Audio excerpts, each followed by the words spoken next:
s'il te plaît, tu peux activer la caméra. Donc, comme on a déjà dit qu'on a commencé à travailler ce texte, on a dit que c'est un texte biographique. C'est quoi un texte biographique, Yalamar? C'est-à-dire, c'est un texte qui parle sur la vie d'une personne. Très bien, c'est un texte dans lequel on raconte la vie d'une personne. Et cette personne plutôt, c'est une personne très célèbre. Ça va? Donc, je commence. On a dit on va parler dans ce texte de Louis Pasteur. On a travaillé tous les éléments qui composent le paratexte. On a vu qu'il y a une diversité d'illustrations. Il y a beaucoup d'illustrations. Et chaque illustration est accompagnée de sa légende. La première illustration, c'est le virus de la rage et la deuxième sont des ballons à col de cygne qu'on utilise pour les recherches, que plutôt Pasteur utilise pour ses recherches. Ça va? Et on a déjà dit, d'après les éléments du paratexte, d'après les illustrations plus précisément, que le domaine sur lequel Louis Pasteur travaille, c'était le domaine de la médecine. On a émis des hypothèses. On va voir maintenant si c'est correct ou non. On va commencer chaque paragraphe à part.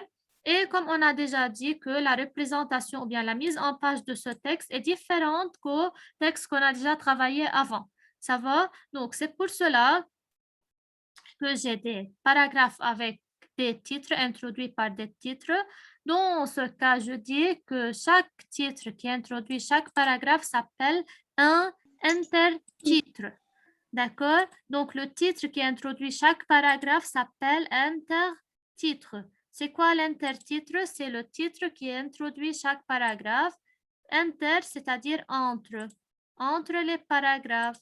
Alors, combien d'intertitres on a, Yalamar, dans ce texte? Donc, sa jeunesse, c'est le premier intertitre. Deuxième intertitre, c'est...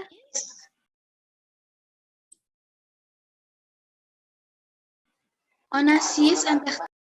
Très bien. Premier intertitre, sa jeunesse. Deuxième intertitre, professeur de chimie. Troisième intertitre, en guerre contre les microbes. Alors, les intertitres facilitent la compréhension du paragraphe. Puis, on a dans la deuxième page, test sur les animaux. Non, je veux essayer. Alors, 3 et 4, test sur les animaux. 5, des centaines de vies sauvées.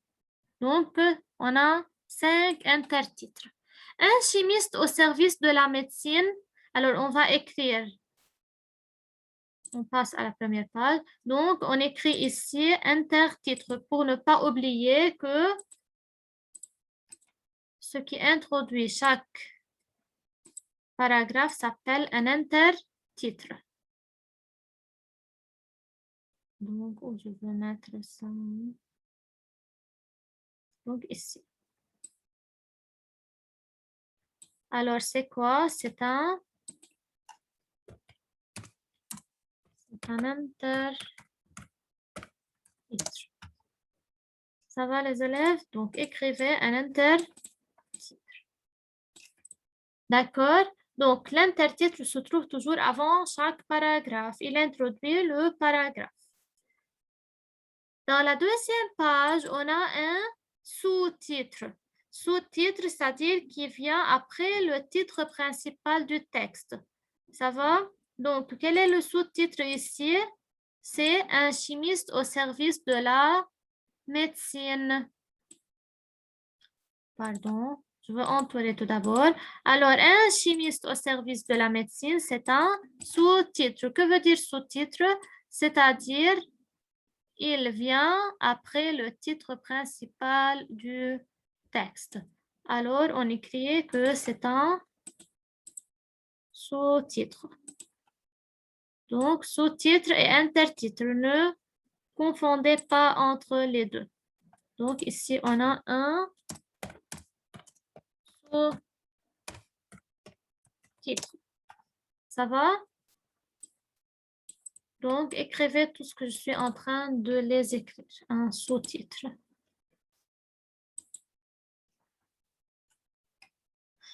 Ça va, les élèves?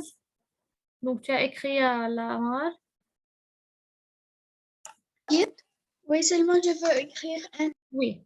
Et ici, on a ce qu'on appelle un encadré. Un encadré où il y a des informations en plus sur le texte. Ça va? Alors, c'est un encadré. Ce qui est en bleu à côté du texte, c'est un encadré. Ça, c'est un encadré.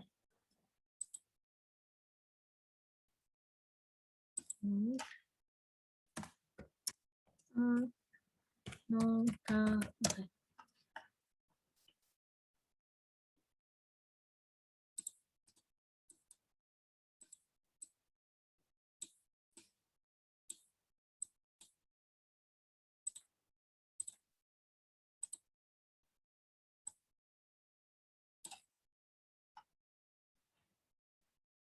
Donc, n'oubliez pas de mettre les accents.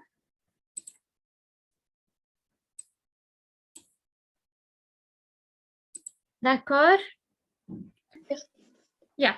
Maintenant, je commence. Alors, il faut savoir ces mots-clés concernant le texte biographique ou bien qu'on appelle l'article de presse parce qu'il est extrait d'une revue.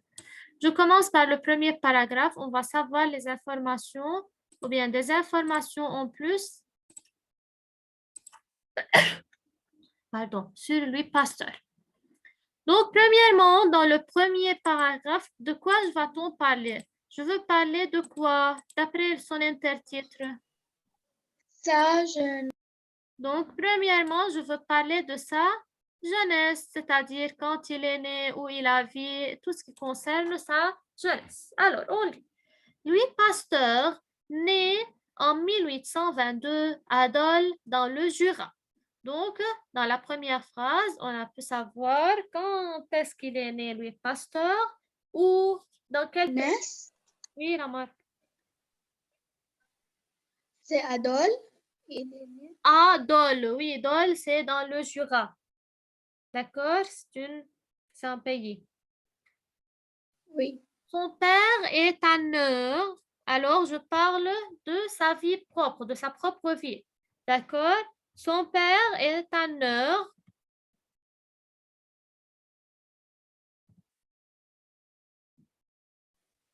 Madame, c'est quoi tanneur? Oui, je veux le dire. Donc, son père est tanneur. Tanneur, c'est la personne qui tanne les peaux.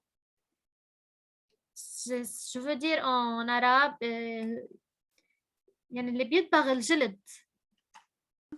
Ça Oui. va? Alors, c'est une personne qui tanne les peaux. Sa première passion est le dessin. Donc, il est passionné par quoi? Il est passionné par le dessin, par lequel il exprime déjà ses dons d'observation. C'est-à-dire, il a un don qui est le dessin. Il est passionné par le dessin.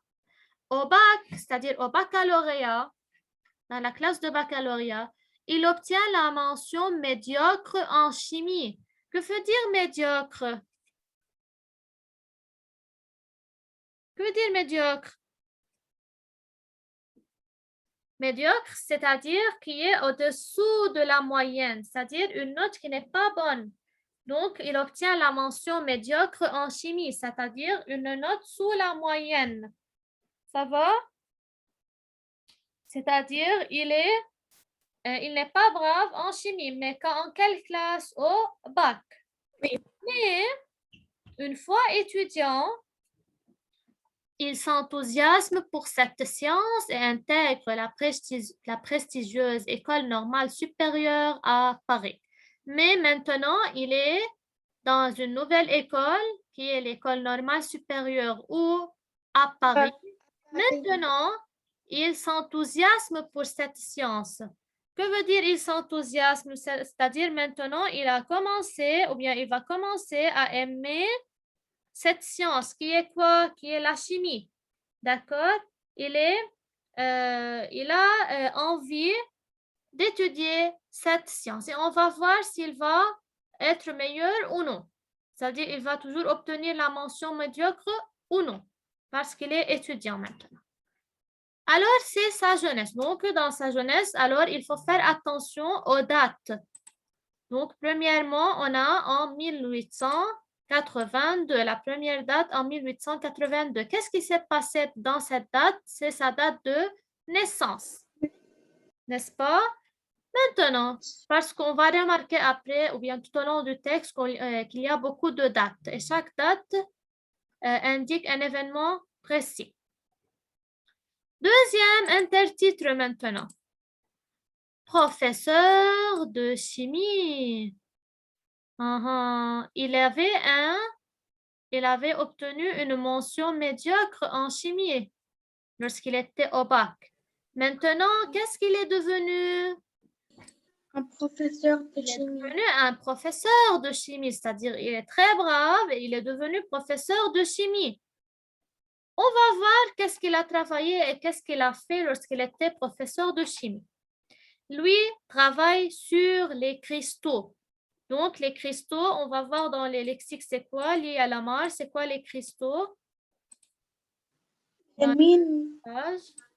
minéraux transparents aux formes géométriques, les La cristaux cristallographie et la science des cristaux.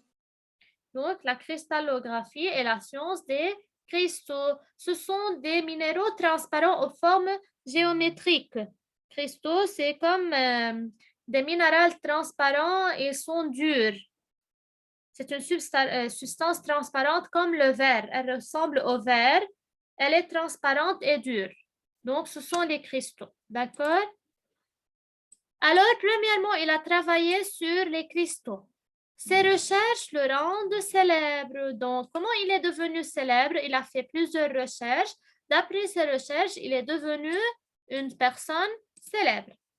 Il distingue ceux provenant de la matière inerte, telles les roches, de ceux issus de la matière vivante, comme les plantes. Alors, il a distingué entre les cristaux qui proviennent de la matière inerte, c'est-à-dire comme les roches, et la matière vivante. Il a distingué entre ceux, c'est-à-dire entre les cristaux qui proviennent de la matière inerte, comme les roches, et entre les cristaux qui proviennent de la matière vivante, comme les plantes. Ça va? C'est-à-dire d'où je peux tirer ces cristaux. Ou bien je les tire de la matière inerte, c'est-à-dire des roches, ou bien de la matière vivante comme les plantes.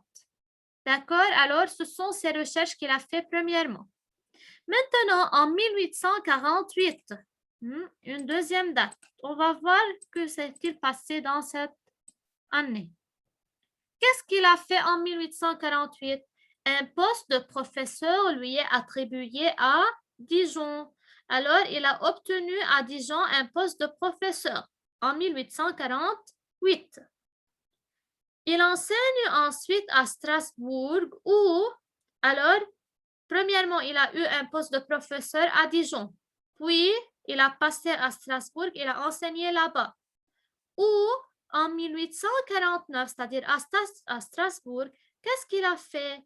Il épouse Marie Laurent, la fille du recteur de la faculté. Donc, lorsqu'il a enseigné dans cette faculté, c'est-à-dire à l'université de Strasbourg, qu'est-ce qu'il a fait? Il a épousé Marie Laurent. Marie Laurent, alors, c'est maintenant sa femme. Qui est Marie Laurent? Elle est la fille du recteur de la faculté. Ça va? Oui. Donc, recteur de la faculté, c'est-à-dire le directeur de la faculté, directeur de l'université. Donc, lorsqu'il a enseigné dans cette université à Strasbourg, il a épousé Marie Laurent, qui est la fille du recteur. Elle sera sa plus fidèle collaboratrice. Donc, Marie Laurent, elle est devenue maintenant, elle est sa femme et elle est sa plus fidèle collaboratrice. Que veut dire collaboratrice? C'est-à-dire, elle collabore avec Louis Pasteur, c'est-à-dire elle aide Louis Pasteur dans ses travaux. D'accord? Donc, on a vu dans ce paragraphe comment il est devenu professeur de chimie, qu'est-ce qu'il a obtenu comme poste, où il a été professeur et où il a enseigné et qui a épousé. Ça va? Maintenant, je passe au troisième paragraphe qui est introduit par le troisième intertitre qui est en guerre contre les microbes. En guerre contre les microbes, maintenant, c'est-à-dire on va entrer dans son domaine, qui est le domaine de la médecine et en général la chimie qui était au service de la médecine. Maintenant, on va voir comment il a lutté contre les microbes. Alors, en 1864, que fait-il? Pasteur s'oppose à la théorie de la génération spontanée qui supposait, c'est quoi la génération spontanée? C'est-à-dire que les microbes naissaient tout seuls. Cette théorie suppose que les microbes naissaient tout seuls. D'accord? Donc, il est contre cette théorie. Il s'oppose à la théorie de la génération spontanée, c'est-à-dire il est contre cette théorie qui supposait que les microbes naissaient tout seuls. Il démontre, donc il essaie de démontrer quoi? Que ces micro-organismes, c'est-à-dire les microbes, ne se développent que si d'autres les ont précédés. C'est-à-dire ils ne peuvent pas naître tout seuls, sauf si d'autres microbes les ont précédés. Cela l'amène à dénoncer l'absence d'hygiène à l'hôpital, cause de nombreuses infections. Alors, dans l'hôpital, là, il se trouve, il a détecté ou bien il a annoncé l'absence d'hygiène à l'hôpital. Que veut dire dénoncer l'absence d'hygiène? Vous savez c'est quoi l'hygiène, n'est-ce pas?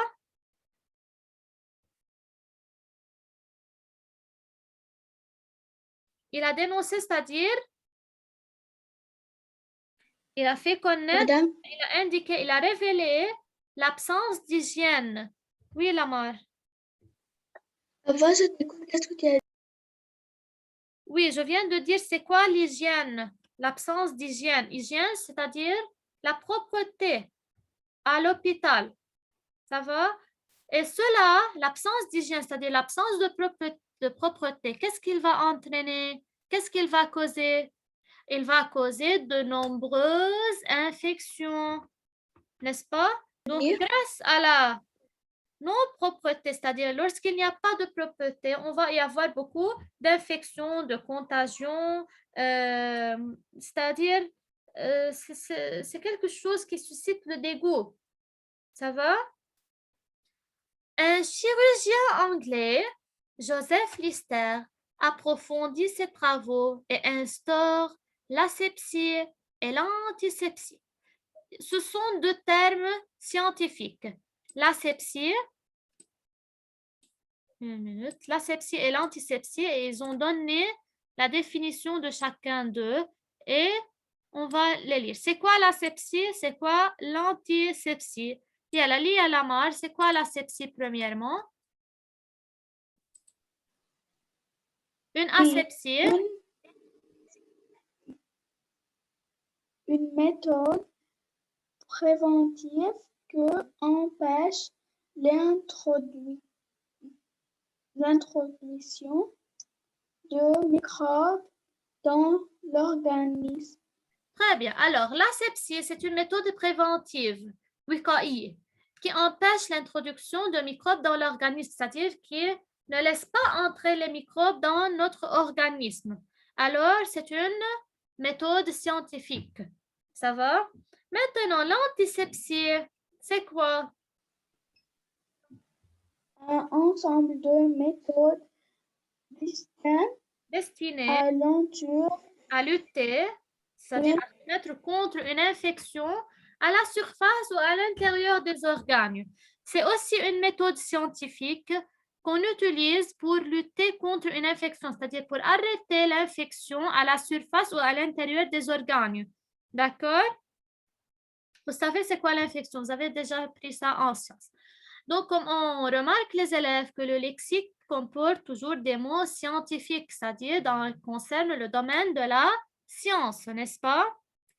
Alors, ce sont les deux méthodes que le chirurgien anglais qui s'appelle Joseph Lister a essayé ou bien il a approfondi ses travaux et il a instauré l'asepsie et l'antisepsie, c'est-à-dire il a trouvé ces deux méthodes pour lutter contre n'importe quelle infection, contre les microbes aussi. Donc, c'est compris jusqu'à maintenant. Alors, dans ces trois intertitres, on a su sa jeunesse, quand est-ce qu'il est né, où, qu'est-ce qu'il a fait, il est devenu professeur de chimie, ainsi de suite, et comment il a lutté contre les microbes en essayant d'approfondir les travaux sur l'asepsie et l'antisepsie. C'est clair? Je continue la suite. Et comme vous remarquez, il y a beaucoup de dates. Pour chaque date, pour donner des informations, ça montre que les informations sont authentiques, sont des informations réelles et précises. Maintenant, un sous-titre, un chimiste au service de la médecine. Qui est le chimiste? C'est Louis Pasteur. Ça va donc, comme on sait que Louis Pasteur, il est un chimiste. Ce chimiste, il est au service de la médecine, c'est-à-dire il a essayé d'aider dans le domaine de la médecine grâce à ses recherches en chimie. Tests sur les animaux. Donc, maintenant, il a fait des tests sur les animaux. On va voir qu'est-ce qu'il a fait. Entre 1859 et 1867, donc une nouvelle date. Que s'est-il passé? Pasteur traverse une période sombre. Que veut dire une période sombre? C'est-à-dire que c'était une période difficile pour lui. Pourquoi? 3 de ses 5 enfants meurent de maladie et il est à demi paralysé. Pourquoi il a passé cette période sombre? Parce qu'il a 5 enfants. 3 de ses 5 enfants sont morts. Comment ils sont morts? Ils sont morts de maladie. Ils ont une maladie, on ne sait pas c'est quoi la maladie, et grâce à cette maladie, ils meurent. D'accord? Et il est à demi paralysé. Il est à moitié paralysé parce que c'est quelque chose de très difficile qu'il perd 3 enfants en même temps. En 1865, qu'est-ce qu'il a fait? Il part dans les Cévennes combattre un parasite qui décime les vers de soie. Donc, il est allé dans les Cévennes pour se mettre contre un parasite qui décime les vers de soie. Il traque ensuite la bactérie de la maladie du charbon, c'est-à-dire il a lutté contre cette maladie qui est la maladie du charbon. Que fait cette maladie? Elle tue des milliers de moutons et de vaches. Donc, la maladie du charbon, la bactérie de la maladie du charbon, que fait cette bactérie? Elle tue des milliers de moutons et de vaches. Et celle du choléra des poules. Donc, on a 2 maladies, ou bien 2 bactéries qui sont pour la maladie du charbon, la maladie charbonneuse. Elle tue les milliers de moutons et de vaches. Et on a la bactérie du choléra qui tue quoi? Qui tue les poules.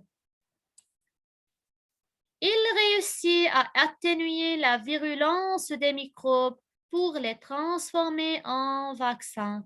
Donc, qu'est-ce qu'il a fait? Il a transformé les microbes en vaccins. Comme on voit maintenant pour le coronavirus, on trouve beaucoup de vaccins. Il y a Sputnik, il y a AstraZeneca, il y a Pfizer. Donc, il y a beaucoup de vaccins pour lutter contre la maladie du coronavirus. Alors, d'après, il a transformé les microbes en vaccins. C'est quoi le vaccin? C'est un produit que l'on introduit dans le corps pour le protéger à l'avance d'une maladie. Comme la plupart des gens aujourd'hui, ils prennent le vaccin du coronavirus. Pourquoi? Pour se protéger à l'avance de cette maladie, c'est-à-dire pour ne pas être infecté par cette maladie. Ça va? Donc, dernier intertitre. Donc, on a 3 intertitres. On a noté ici. 4e intertitre, c'est test sur les animaux. 5e intertitre. Donc, le 4e, c'était les tests sur les animaux. Et le 5e intertitre, des centaines de vies sauvées. On va voir c'est quoi. Que veut dire des centaines de vies sauvées? C'est-à-dire, lui, Pasteur, il a beaucoup sauvé la vie de plusieurs personnes. Comment? Dès 1880, Pasteur se consacre à la rage. Donc, il a essayé de se mettre seulement pour lutter contre le virus de la rage. Ça va, c'est une autre maladie qui est le virus de la rage. Qu'est-ce qu'il a fait? Il inocule des doses du virus atténué à des animaux. Donc, il a essayé de donner des doses de ce virus à des animaux pour faire le test. Savoir s'il va donner un succès ou non. En 1885, il teste avec succès son vaccin sur l'homme. Alors, donc, lorsqu'il était sûr que ce vaccin est bon, il a obtenu un succès sur les animaux. Maintenant, il le teste sur l'homme et aussi son vaccin, il a eu un grand succès, c'est-à-dire il a réussi à faire ce vaccin. L'Institut Pasteur est créé en 1888. Alors maintenant, il a créé son propre institut. Vous avez vu, c'est l'Institut Pasteur qui est dans l'illustration. Donc, il a créé pour lui-même un institut propre qu'il appelle l'Institut Pasteur ou à Paris. Ça va?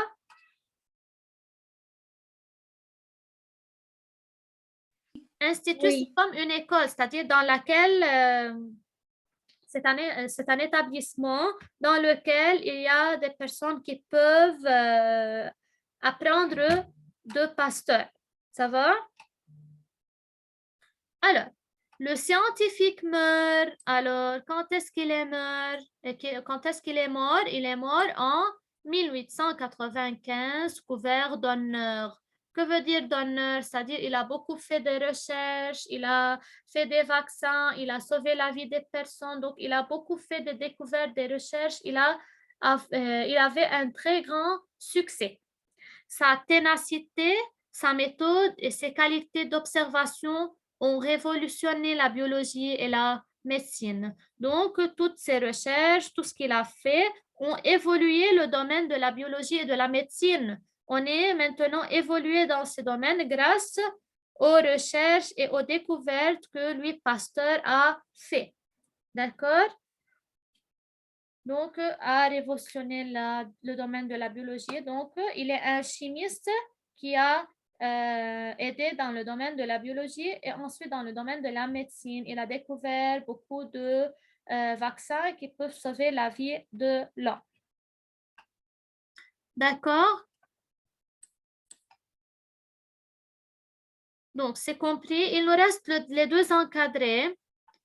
L'encadré en bleu est celui qui parle de l'Institut Pasteur. On va voir c'est quoi l'Institut Pasteur de Paris. Donc, il a créé cet institut en 1888 à Paris, comme c'est mentionné dans la figure. C'est aujourd'hui l'un des meilleurs centres de recherche biomédicale du monde. Alors, dès aujourd'hui, l'Institut Pasteur se trouve à Paris et il est le centre de recherche le plus meilleur du monde. C'est-à-dire, là où on fait les recherches, c'est là-bas. L'Institut, il est spécialisé dans les maladies infectieuses, c'est-à-dire, on fait des recherches sur les maladies infectieuses comme le paludisme ou le sida. On peut aussi visiter le musée et pénétrer dans l'appartement du savant riche en instruments et dans la crypte où il est enterré. C'est-à-dire, c'est un lieu touristique. On peut entrer dans ce musée, c'est un musée. On peut pénétrer dans l'appartement, c'est-à-dire dans la maison du savant de Louis Pasteur qui est riche en instruments et dans la crypte où il est enterré, c'est-à-dire dans la tombe où on a enterré Louis Pasteur. Et on peut aussi pénétrer dans le site internet www.pasteur.fr. On peut tout savoir sur l'Institut Pasteur. C'est clair? Finalement, il nous reste l'encadré. Par hasard, en 1879, qu'est-ce qu'il a fait Pasteur? Pasteur réutilise des cultures du choléra des poules laissées en attente. Il fait alors la grande découverte de sa carrière. Le microbe vieilli a perdu de sa virulence. Cela lui permet de mettre au point son vaccin. Alors, une information de plus, c'est-à-dire comment il a fait son vaccin. Ça va les élèves, donc c'est le texte en entier. Ce sont des informations générales, des informations précises sur la vie de Pasteur, comment il a passé sa vie, qu'est-ce qu'il a fait. Alors, c'est la biographie de Louis Pasteur. Et maintenant, c'est compris c'est quoi la biographie. Alors, la biographie, c'est lorsque je raconte tout ce qui concerne la vie d'une personne ou bien de quelqu'un. Et on a dit généralement, les biographies concernent les personnes célèbres, comme on a vu maintenant le cas de Louis Pasteur. Ça va mes élèves, donc le temps s'est terminé. Pour demain, seulement vous essayez de lire le texte, une lecture, sinon à la maison, vous préparez la lecture. Demain, on va lire et on va traiter les questions. Ça va, Yalamar? C'est compris? Oui, D'accord. Alors, au revoir, à demain. oui.